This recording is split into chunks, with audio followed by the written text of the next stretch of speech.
Fatima Shirazi homemade product इस्तेमाल करने से 1 मंथ में 10 kg तक आप अपना वजन कम कर सकते हैं। सबसे कम दाम में वेट लॉस का तरीका हमारे यहाँ मौजूद है, वो भी no side effect, no diet, no exercise के साथ।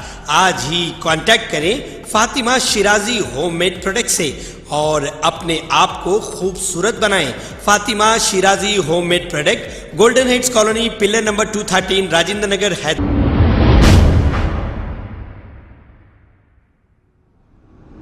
अस्सलाम वालेकुम नाजरीन, मैं हूं मोहम्मद अब्दुल हकीम। आइए देखते हैं आज का ये खबरनामा। सैयद सलीम, सोशल एक्टिविस्ट और कांग्रेस लीडर, ने ये कहा कि असदुद्दीन अवैसी साहब हैदराबाद में 12% रिजर्वेशन टीआरएस हुकूमत देने का वादा की थी और यहाँ पर तो नाकाम हो चुके हैं, जबकि इन्हीं की सपोर्ट से यहाँ की टीआरएस की हुकूमत मनमानी कर रही है।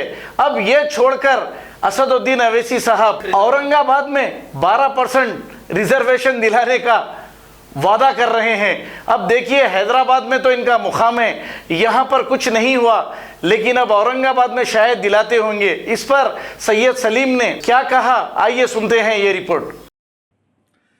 अस्सलाम वालेकुम दोस्तों, मैं आप लोगों के दरमियान में एक अहम मसले को रखने के लिए हाजिर हुआ हूँ। 2-3 मसले हैं।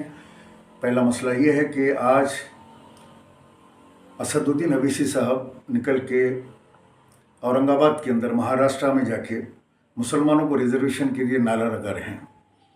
तेलंगाना के अंदर 12% मुसलमानों को रिजर्वेशन का जो सीएम केसीआर, फ़िरक़ा परस्त सीएम केसीआर ने वादा किया था, यहाँ पे उस मुतालिबे को नहीं दोहराते, ना यहाँ एहतजाज करते हैं, लेकिन महाराष्ट्र के अंदर जाके वहाँ के मुसलमानों को बेवकूफ़ बना रहे हैं कि आपको रिजर्वेशन दिलाया जाएगा। तो इस किस्म के बयानात से लोग फ़ोन करके मुझसे पूछ रहे हैं, राब्ता पैदा करके महाराष्ट्र से, कि ये क्या है। मैंने कहा आप यहाँ उनसे पूछिए, जब वो वहाँ आएँ और ये तकारीर करें तो उनसे पूछिए, जनाब आपके हैदराबाद के अंदर, तेलंगाना में जो केसीआर 7 साल पहले 12% रिजर्वेशन में दे के रहूँगा बोला, वो असम्बली के अंदर उसने करारदाद को पेश किया, स्पेशल सेशन बुलाया, उसने नरेंद्र मोदी को, पीएम को लेटर लिखा।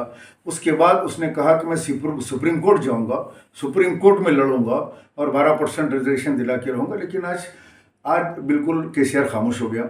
आज सेक्रेटरीट के मसाजिद का संग बुनियाद है और एक सियासी उसके अंदर जो है सब अपना फ़ायदा हासिल करने में लगे हुए हैं कि हमारी हिदायत के ऊपर और सदर साहब की ताकत है, पावर ऑफ मजलिस के संग बुनियाद रखा जा रहा है। अरे भाई, मस्जिदों को शहीद क्यों किया?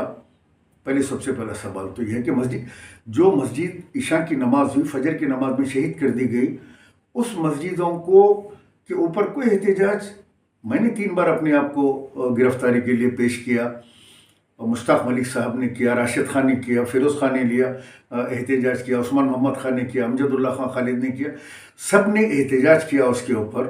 और आज एक ऐसा बताया जा रहा है कि जैसे वो उसका संग बुनियाद नहीं हो, कि एक सियासी माइलेज लेने की कोशिश की जा रही है। अफसोस की बात है, अल्लाह का घर है, शहीद कर दिए थे, बना रहे हैं, इसके अंदर कोई खुशी की बात नहीं है, गम की बात है। गम की बात यह है कि एयरपोर्ट के ऊपर जो मस्जिद उमर फारूक है, आज भी लोग जो है पार्किंग में नमाज़ पढ़ रहे हैं, जुमा वगैरह की, बारिश में, धूप में। एक खाना मस्जिद का क्या हुआ? एक खाना मस्जिद के लिए भी वादा करे थे, जाके अहमद पाशा खादरी वहाँ नमाज़ पढ़े थे। असदुद्दीन अवैसी अपने इलेक्शनों की तकरीरों में बोले थे यहाँ पे मस्जिद दोबारा बन के रहेंगी। कहाँ है फिर? खाली सेक्रेटरीट की मसाजिद का एक तमाशा बना रहे। किस बात का संग बुनियाद, किस बात की जो है इसकी अंदर खुशी की बात है, बताइए आप। हमारी मस्जिद तोड़ दिए थे, बना। खबर है शहर की, खबर है गाँव की, खबर है सारी दुनिया की। 7H न्यूज पसंद आए तो लाइक कीजिए, शेयर कीजिए और सब्सक्राइब करना ना भूले। 7H news.